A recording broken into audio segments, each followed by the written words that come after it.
unitateari jarratzen dugu eta 4. puntuan. Eskualde politikoak eta kulturalak.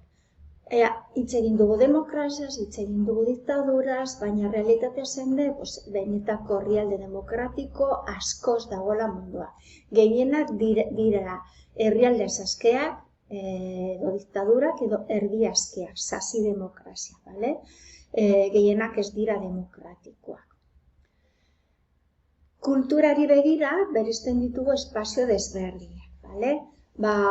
Gure kasuan, Euskal Herria eta Espainian, Europak, Estatu Batuetan, hau da, zera horiek, kultura, mendebaldeko kultura, baina hori ikusten duzuen moduan, Latinoamerika, Indus, Sahara Hegoaldekoa, Ortodoxoa, Txinakoa, kultura desberdina daude, religioia, ohiturak, desberdina dituztelako eta baita.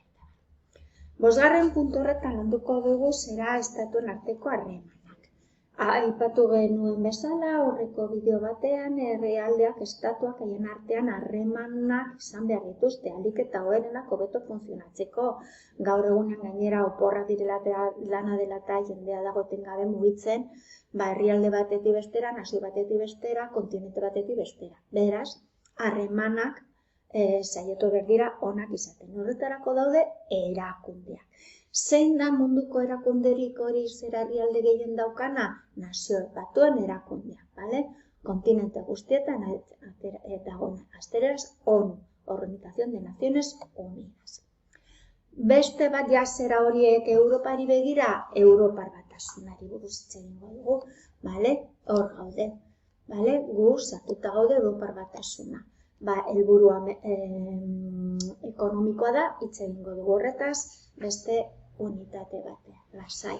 Baina badaude bebai beste erakunde batzuk beste helburu batekin, helburu militarra demagun, bale? NATO, OTAN, hemen dituzu hori, eta daude Atlantiko Norte, helburu militarra duen beste erakunde bat.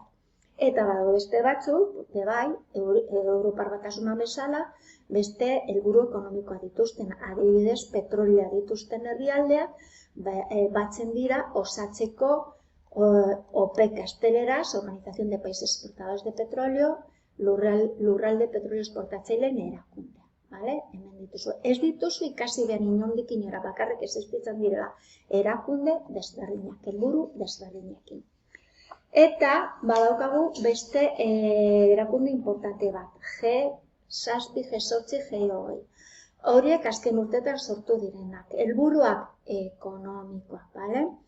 Lehenengo sortu zen izan zen G7. G7 horiek hiltzen zirenak ziren batez ere ekonomiari buruz, hitz egiteko, bideratzeko munduko sistema politiko eta ekonomikoa, beraien markatzen dituzte ildoak eta por supuestísimo haien interesei begiratzen dute, bale? Lehenengo ziren G7, bale? Gehienak Europan, Alemania, Kanada, Estatu Batua, Frantzia, Italia, Erresuma Batua eta Japon. Urtekin beste bat sartu zen, Errusia, G8. Eta azken urtetan G20. 20. mendearen hasieran beste herrialde batzuk sortzen dira indar handiarekin, bale? Herrialde emergenteak ditzen direna. Brasil, Hego Afrika, Txina, bale? Gero indar hartu dutena. Turkia, berdin, orduan horiek osatzen dute G20, haien iritzia kontutan hartzeko. Eta helburua beti dira ekonomikoa eta politikoa, beraia bideratzeko munduko ekonomia eta politikoa, baina, por supuesto, beti haien interesei begira. Honekin ematen dugu bukatutzat puntua.